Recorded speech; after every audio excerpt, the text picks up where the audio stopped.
तो देखो इस कंसेप्ट पे एक्चुअली में पॉसिबिलिटी ये है ना कि हो सकता है कि तुम्हारे पास एक बहुत ही आसान सवाल आ जाए कि भाई तुम्हें दिया हुआ है कि ओ चार्ज इतना है, लेंथ इतना है, डिवाइड कर दो, लीनियर चार्ज डेंसिटी निकाल दो, वॉल्यूम से डिवाइड कर दो, वॉल्यूमेट्रिक चार्ज डेंसिटी निकाल दो। अब इतना स्ट्रेट फॉरवर्ड सवाल तो कम ही आता है, मुश्किल ही आएगा, मैं पहले ही बता दे रहा हूं। तो इस तरीके का एक सवाल देखो, यहां पे तुम्हें क्या सेटअप दिया हुआ है बता देता हूं। एक थोड़ा सा चार्ज डिस्ट्रीब्यूटेड है ओवर अ रिंग। देखो ना, मेरी तरफ से अगर पूछोगे तो ये एक टॉपिक है, बट एक क्वेश्चन की तरह भी फ्रेम किया जा सकता है, ठीक है, कि मेरे पास ये पूरी की पूरी एक रिंग है और इस पूरी रिंग पे ऐसे मैंने क्या डिस्ट्रीब्यूट किया हुआ है, चार्ज डिस्ट्रीब्यूट किया हुआ है, ठीक है, plus plus plus plus plus, हर जगह इस पे चार्ज डिस्ट्रीब्यूटेड है। अब मुझे क्या निकालना है, एक एक्सप्रेशन निकालना है इलेक्ट्रिक फील्ड का, कहां पे, at a point on the axis of the ring. कहने का मतलब है कि ये रही उसकी एक्सिस, और इस एक्सिस से अगर तुम लाइन खींचोगे तो एक रैंडम पॉइंट P पकड़ो और उस पॉइंट P पे तुम्हें इलेक्ट्रिक फील्ड की वैल्यू निकालनी है, ठीक है। इतना आसान तो होगा नहीं, थोड़ी सी मेहनत तो इस क्वेश्चन में करनी पड़ेगी। तो वही मेहनत कैसे करेंगे वही चीज देखते हैं। सबसे पहले तो मैं तुम्हें डायग्राम समझा दूं। हम जब भी इस तरीके का क्वेश्चन करेंगे, जब भी, देखो ये तो एक रिंग का एग्जाम्पल है, मैं बहुत सारे क्वेश्चंस फ्रेम किए जा सकते हैं, सारे क्वेश्चंस तुम कर भी नहीं सकते और ना सारे क्वेश्चंस किए जा सकते हैं यहाँ एक वीडियो के अंदर। मैं तुम्हें समझा सकता हूँ आइडियोलॉजी, मतलब इस क्वेश्चन को करने के पीछे जो दिमाग लगता है वो किस तरीके से लगता है। जब भी तुम्हारे पास कोई इस तरीके की बॉडी है, चलो मान लो ये रिंग है, ठीक है, तो रिंग अगर तुमने ली तो रिंग में तुम्हें करना क्या है कि उसमें एक बहुत ही छोटा सा सेक्शन ले लेना है, डीएल, ठीक है। टोटल लेंथ जो रिंग की होगी वो कुछ भी होगी, बट तुमने एक बहुत छोटा सा सेक्शन ले लिया, ठीक है। अब उस बहुत छोटे से सेक्शन को ऐसा समझ लो कि वो इलेक्ट्रिक फील्ड जब लगाएगा तो ऑफ कोर्स वो क्या करेगा, रिपल्सिव लगाएगा, ऑफ कोर्स वो रिपल्सिव लगाने वाला है। और यही चीज अगर मैं नीचे वाले को भी पकड़ के कर लूं तो नीचे वाला भी क्या करने वाला है, एक रिपल्सिव इलेक्ट्रिक फील्ड ही लगाएगा। सिंपल सी बात है, इसमें कोई बहुत बड़ी चीज नहीं है। अब यहां पे एक बात बड़ी ध्यान से सुनो, होना यह है कि जब देखो तुम ये इलेक्ट्रिक फील्ड जो कि नीचे वाला सेक्शन लगा रहा है और ये इलेक्ट्रिक फील्ड जो कि ऊपर वाला सेक्शन लगा रहा है, इसके जब तुम कंपोनेंट बनाओगे, कंपोनेंट मतलब कंपोनेंट इस डायरेक्शन में जो कि कॉस कंपोनेंट बनेंगे, कंपोनेंट इस डायरेक्शन में जो कि साइन कंपोनेंट बनेंगे। ऑफ कोर्स, क्योंकि अगर मान लो ये वाला एंगल थीटा है, ठीक है, ये एंगल तुम्हारा थीटा है, तो ऑफ कोर्स ये एंगल और ये एंगल भी थीटा होने वाला है। अब ये एंगल थीटा होगा तो थीटा के साथ वाले कंपोनेंट हमेशा क्या होते हैं, कॉस कंपोनेंट्स होते हैं, ठीक है, हमेशा और थीटा के अपोजिट वाले जो कंपोनेंट्स होते हैं वो क्या होते हैं, साइन कंपोनेंट्स होते हैं, ठीक है। तो अब तुम्हें कॉस कंपोनेंट्स भी मिल गए, साइन कंपोनेंट्स भी मिल गए। अब ये मिलने के बाद ज्यादा मेहनत की काम नहीं है, क्यों, क्योंकि तुम्हें साफ साफ पता है ये और ये तो एक दूसरे को कैंसिल आउट कर ही देंगे, मतलब साइन कंपोनेंट दूसरे साइन कंपोनेंट को खत्म कर देगा, तो उसके बाद कोई प्रॉब्लम नहीं है, बचेगा क्या, सिर्फ और सिर्फ कॉस कंपोनेंट। तो मेरी पूरी कहानी ही इससे रिलेटेड है। कहने का मतलब है कि सबसे पहले अगर मैं मान लो ये जो मेरा बहुत छोटा सा सेक्शन है, इसके ऊपर मैं बहुत छोटे चार्ज की बात करूं, ध्यान होगा तुम लोगों को कि अगर मैं लेमडा की बात करूं तो लेमडा मतलब लीनियर चार्ज डेंसिटी, तो total charge divided by total length, और इस केस में टोटल लेंथ कितनी होने वाली है, 2πa होने वाली है, हाँ या ना। ये हो गई टोटल लेंथ, क्यों, क्योंकि सरकमफेरेंस ऑफ अ सर्कल, तो लेमडा की वैल्यू हो गई q/2πa। ये हो गई total charge by total length. इसी चीज को मैं क्या कर सकता हूं कि बहुत छोटा सा चार्ज डिवाइडेड बाय बहुत छोटा सा लेंथ, ये भी मेरे लिए क्या होगा, लीनियर चार्ज डेंसिटी के बराबर ही होने वाला है। तो बस यहां से मैं क्या बोल सकता हूं कि जो dq की वैल्यू होगी वो किसके बराबर होगी, लेमडा dl के बराबर होगी, बस। तो यहां से वही चीज है कि अगर मैं लिखने चला जाऊं कि भाई dq, तो dq क्या होगा, q/2πa इंटू क्या, dl, ठीक है। साफ साफ तुम देख सकते हो मैं लेमडा की जगह किसको रिप्लेस कर रहा हूं, मैं q/2πa को रिप्लेस कर रहा हूं, ठीक है, कोई बहुत बड़ी चीज नहीं है। अब यहां से जब मैं इलेक्ट्रिक फील्ड लिखूंगा तो इलेक्ट्रिक फील्ड का तो बहुत सिंपल फॉर्मूला है kq/r², हमें बहुत अच्छे से मालूम है। वही चीज करेंगे इस छोटे से, उसके वजह से k into dq divided by r², तो ये हो गया k इंटू q/2πa। बेसिकली हम कर क्या रहे हैं, हम dq की वैल्यू रिप्लेस कर रहे हैं, ये जो पूरी की पूरी अभी हमने वैल्यू निकाली, ठीक है। अब वो होगा क्या, साफ साफ देखो, वो बन जाएगा k q/2πa इंटू dl/r²। अब यहां से अगला स्टेप जो हमारा होगा, हम ये बोलेंगे कि जो मेरी टोटल इलेक्ट्रिक फील्ड है वो किसके बराबर है, de cos थीटा के इंटीग्रेशन के बराबर है। ओहो, ये क्या बोल दिया मैंने, जरा ध्यान से सुनो, ये बहुत ही इंपॉर्टेंट कहानी है और इसको बड़े ही ध्यान से सुनना। पॉइंट ये है कि तुम देख रहे हो कि जब मैं इसकी बात कर रहा हूं, ठीक है, तो हो क्या रहा है, इलेक्ट्रिक फील्ड जब तुम निकाल रहे हो तो सिर्फ और सिर्फ उसका कॉस कंपोनेंट सर्वाइव कर रहा है, साइन कंपोनेंट दूसरा वाला उसको क्या कर दे रहा है, डिलीट कर दे रहा है, यानी वो खत्म हो जा रहा है, साइन कंपोनेंट बच ही नहीं पा रहा। सिमिलरली इमेजिन करो अगर मैं इस कंपोनेंट को लूंगा तो इस कंपोनेंट का भी कॉस कंपोनेंट बचेगा और साइन कंपोनेंट जो है वो ये दूसरा वाला क्या कर देगा, उसको खत्म कर देगा। यानी तुम पूरी की पूरी रिंग की अगर बात करो, यानी शुरुआत से लेकर, यानी रिंग की शुरुआत में 0 से लेके चलूं और मैं जब पूरी रिंग का कंप्लीट चक्कर मार लूंगा तो 2πa हो जाएगा। यही होती है हमारी लोअर लिमिट से हायर लिमिट, अपर लिमिट, ठीक है ना। तो मैं पूरा का पूरा रिंग का एक चक्कर मार लूंगा तो उसके बाद मुझे मिलने क्या वाला है कि मैं पूरे रिंग का इलेक्ट्रिक फील्ड निकालूंगा। और जब मैं एक बहुत छोटे हिस्से की बात कर रहा हूं तो उसमें सिर्फ और सिर्फ मुझे cos थीटा ही नजर आ रहा है, ठीक है। तो यानी सिर्फ छोटे से हिस्से का कॉस कंपोनेंट निकालो और फिर उसको इंटीग्रेट कर दो पूरे के पूरे रिंग के लिए। छोटे छोटे ऐसे बहुत इनफाइनाइट छोटे छोटे हिस्से होंगे और हर छोटे छोटे हिस्से का तुम इंटीग्रेट कर दोगे, सम कर दोगे, ऐड कर दोगे और तुम्हें टोटल इलेक्ट्रिक फील्ड मिल जाएगी। बस वही वाली कहानी है। तो देखो ये होगा क्या, DE cos थीटा, और इसके बाद तो कहानी सबसे आसान है। यहां के बाद कुछ भी मुश्किल नहीं है। क्यों?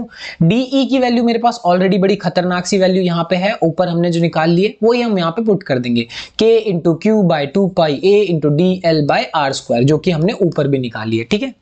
उसके बाद अब मुझे cos थीटा की वैल्यू चाहिए। तो अगर cos थीटा की वैल्यू निकालनी है तो तुम ये वाला ट्रायंगल ले लो, इस ट्रायंगल से बढ़िया तो कोई है ही नहीं।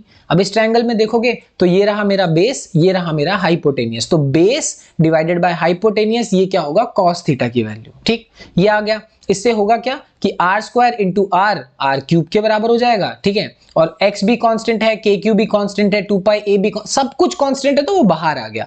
अब जो जो कांस्टेंट है वो बाहर आ गया, dl सिर्फ उसका इंटीग्रेशन करना है। मुझे लगता है सबसे आसान तो इंटीग्रेशन इसी का होता है, dl dx वगैरह वगैरह, इनका इंटीग्रेशन क्या होता है, x होता है सिर्फ, ठीक है ना। तो cos थीटा की वैल्यू x/r थी, यहीं से जब तुम dl का इंटीग्रेशन करोगे तो वो सिर्फ और सिर्फ l के बराबर होगा, ठीक है।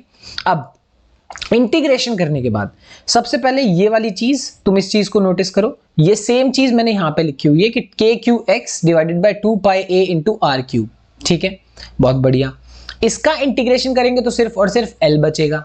और फिर हम शुरुआत कहां से करेंगे, लोअर लिमिट से, लोअर लिमिट, फिर अपर लिमिट से अपर लिमिट। कहने का मतलब है कि यहां ऐसे किया जाता है कि 2πa और यहाँ पे 0 इसको L में डाला हुआ है, तो एक बार अपर लिमिट डाल दो L की जगह, माइनस एक बार लोअर लिमिट डाल दो L की जगह, और माइनस करने के बाद तुम्हें फिर से क्या मिलने वाला है, 2πa ही मिलने वाला है।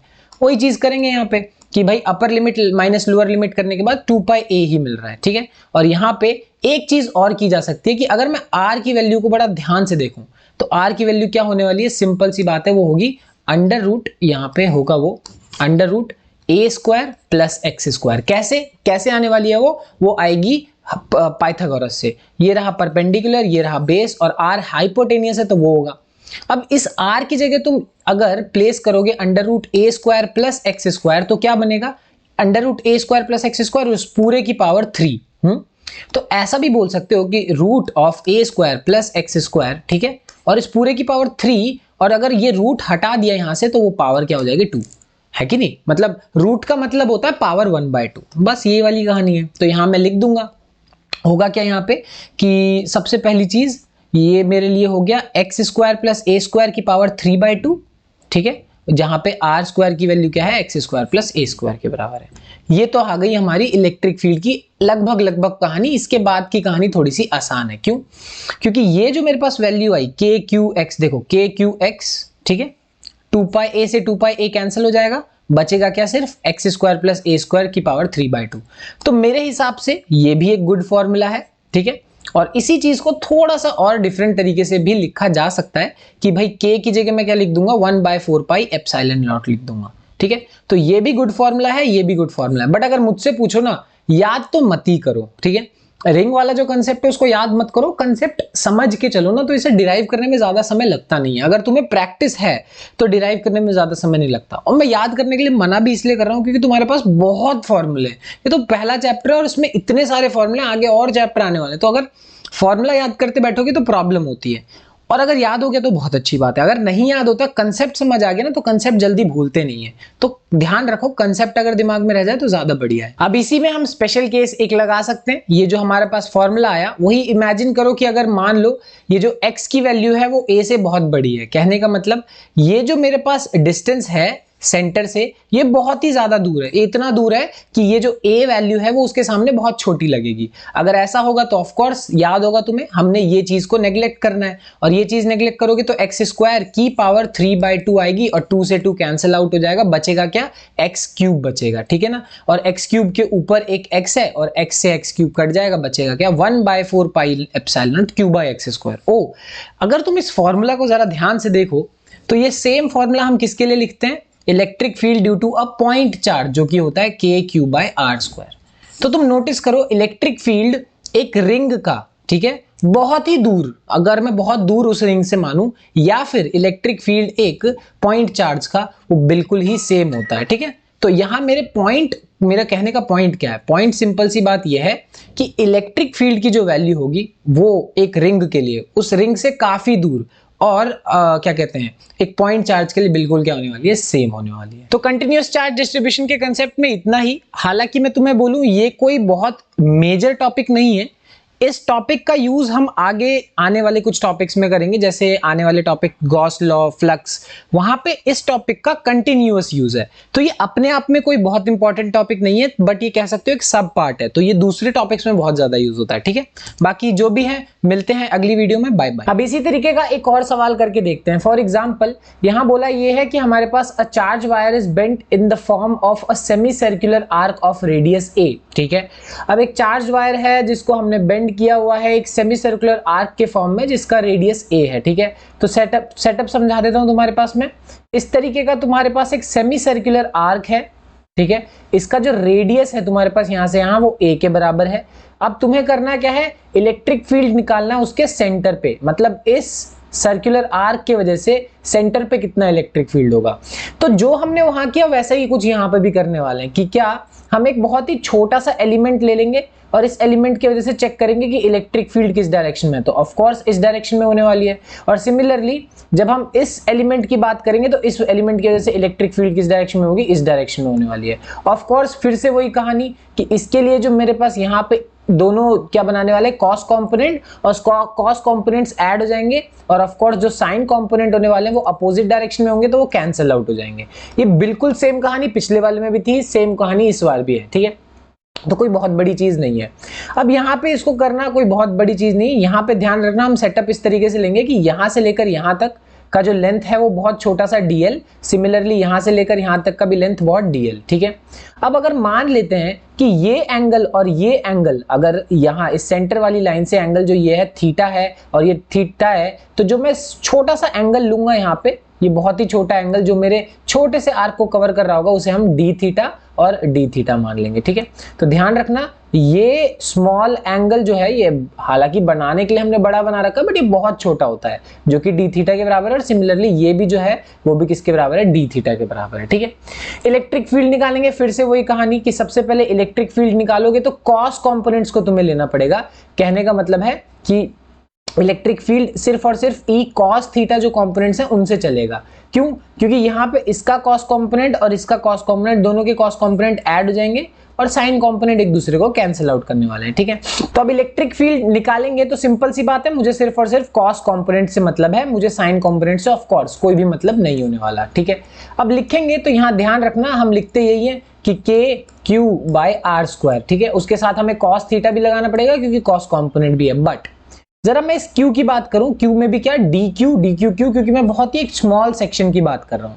अब मुझे डी क्यू निकालना है तो फॉर्मूला वही, लेमडा जो है वो total charge by total length के बराबर होता है, तो वो small charge by small length के बराबर भी होगा, यानी डी क्यू की वैल्यू किसके बराबर होगी, लेमडा डी एल के बराबर, ठीक है।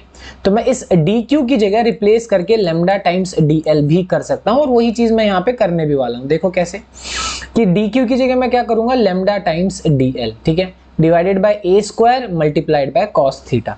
बस अब ये करने के बाद मेरा नेक्स्ट स्टेप क्या होने वाला है कि सबसे पहली बात जो dl है, तुम्हें वो वाला फॉर्मूला तो याद होगा ही शायद, कि अगर मान लो तुम्हारे पास थीटा इज इक्वल्स टू क्या होता है, आर्क बाय रेडियस, ये फॉर्मूला तुम्हें मालूम होगा। अच्छा नहीं मालूम तो मैं बता देता हूँ। जो यहाँ अगर मैं एंगल की बात करूं तो ये थीटा मेरे लिए क्या हो गया, डी थीटा, आर्क छोटा सा आर्क क्या है, dl, और बाय रेडियस कितना है, a है, ठीक है। तो ये बात मालूम होगी, यहीं से हम dl को क्या बोल सकते हैं, a इंटू डी थीटा भी बोल सकते हैं। Theta is equal to arc by radius, बहुत ही इंपॉर्टेंट फॉर्मूला है, ठीक है। इसी को यूज करके मैं dl की जगह रिप्लेस करके क्या लिख रहा हूं, a इंटू डी थीटा लिख रहा हूं। ठीक है, अब ये करने के बाद सिंपल सी बात है, इंटीग्रेट करेंगे, और इंटीग्रेट करने के लिए ऑफ कोर्स मुझे लोअर लिमिट और अपर लिमिट रखनी पड़ेगी। तो ध्यान रखना बहुत ही इंपॉर्टेंट तरीके से कि यहाँ पे मैंने लोअर लिमिट में और अपर लिमिट में वैल्यूज कैसे डालनी है। यहां से पीछे की डायरेक्शन में जाओगे तो तुम कितना एंगल कवर करोगे, -90, और आगे की डायरेक्शन में जाओगे तो कितना एंगल कवर करोगे, +90। ठीक है, तो ध्यान रखना जो एंगल हम कवर कर रहे हैं इस डायरेक्शन में और जो एंगल हम कवर कर रहे हैं इस डायरेक्शन में, दोनों ही हमारे पास क्या होंगे, -90 से +90, क्योंकि हम मान रहे हैं कि ये एक तरीके से मेरा स्टार्टिंग पॉइंट है। तो यहां से पीछे की तरफ जाना लोअर लिमिट, ऊपर की तरफ जाना अपर लिमिट, इसीलिए -90 से +90 पे मैं क्या कर रहा हूं, इंटीग्रेट कर रहा हूं। और थोड़ी सी इंटीग्रेशन अगर मालूम होगी तो ये बात पता होगी कि जब भी तुम ऐसे करते हो ना कि -θ से +θ या माइनस कोई लिमिट से प्लस लिमिट तक, तो उसका ये फॉर्मूला ये होता है कि तुम ये माइनस जो है ये हटा सकते हो और इसको 2 से मल्टीप्लाई कर सकते हो, यानी माइनस हटा के यहाँ 0 कर दिया और इसको 2 से मल्टीप्लाई।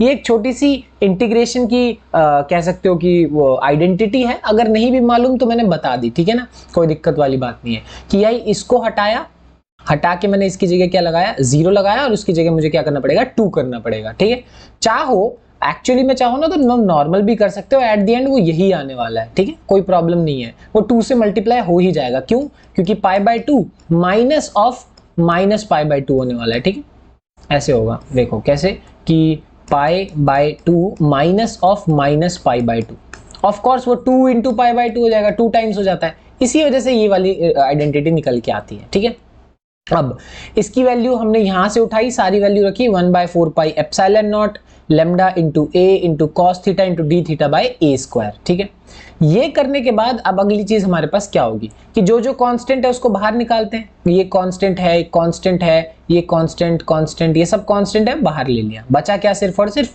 Cos theta.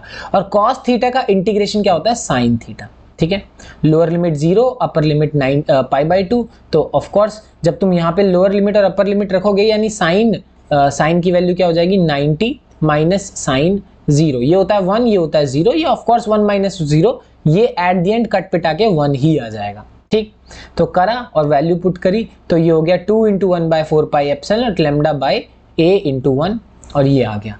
तो कहने का मतलब क्या है कि किया क्या मैंने, पिछले केस में भी मैं पहले क्या कर रहा था, बहुत छोटे छोटे एलिमेंट्स ले रहा था, उनकी वजह से इलेक्ट्रिक फील्ड निकाल रहा था और मैं एक प्रॉपर लिमिट के साथ उसे इंटीग्रेट कर दे रहा था। पिछली बार भी वही किया, इस बार भी वही किया, आंसर हमारे पास आ गया।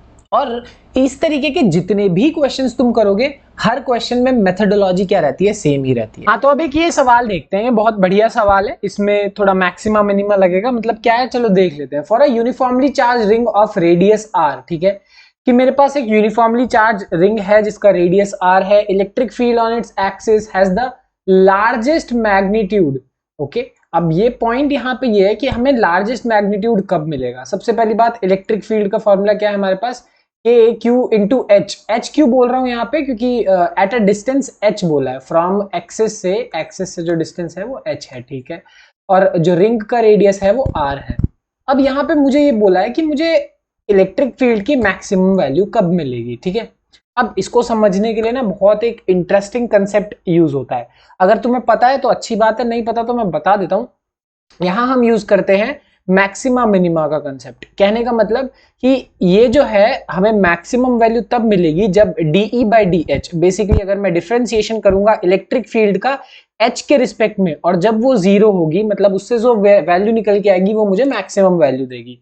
ये मैक्सिमम मिनिमा का कंसेप्ट होता है। नहीं पता तो मैं करके दिखाता हूँ, आ जाएगा समझ। देखो कैसे, सबसे पहली बात तो तुम ये जो इलेक्ट्रिक फील्ड की ये पूरी वैल्यू है, इसको हम क्या करेंगे, डिफरेंशिएट करेंगे h के रिस्पेक्ट में, और डिफरेंशिएट करेंगे h के रिस्पेक्ट में और उसको रखेंगे किसके बराबर, 0 के बराबर। ठीक है, अब 0 के बराबर रखने के बाद हम लोग क्या करेंगे कि h की वैल्यू निकालेंगे। देखो कैसे, तो अब मुझे इस डिफरेंशिएशन को 0 के बराबर रखना है। डिफरेंशिएशन करने का तरीका क्या होगा, तरीका ये होगा कि पहले मैं इसको डिफरेंशिएट करूंगा और इसको जैसा है वैसा ही छोड़ दूंगा, और उसके बाद फिर मैं क्या करूंगा, इसको डिफरेंशिएट करूंगा और ये जैसा है वैसा होगा वैसा ही छोड़ दूंगा। कहने का मतलब है कि सबसे पहले मैं अगर इसको डिफरेंशिएट करूं यानी dh बाई डी एच कितना देगा मुझे, 1 देगा, बात मालूम होनी चाहिए तुम्हें।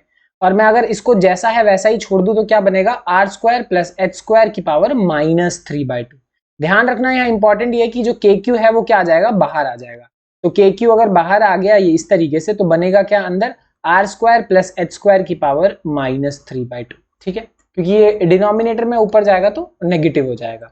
अब दूसरी बार मैं h को है वो जैसा का तैसा ही छोड़ दूंगा, फिर मैं डिफरेंशिएट करूंगा इस पूरी की पूरी वैल्यू को। तो पूरी की पूरी वैल्यू को अगर डिफरेंशिएट करोगे सबसे पहले ये ऊपर जाएगा, तो R square plus H square की पावर -3/2, ये सबसे पहले -3/2 बाहर आएगा, ठीक है, फिर R square plus H square की पावर -3/2 और -1 जो कि तुम्हें क्या देगा, -5/2 देगा, ठीक है।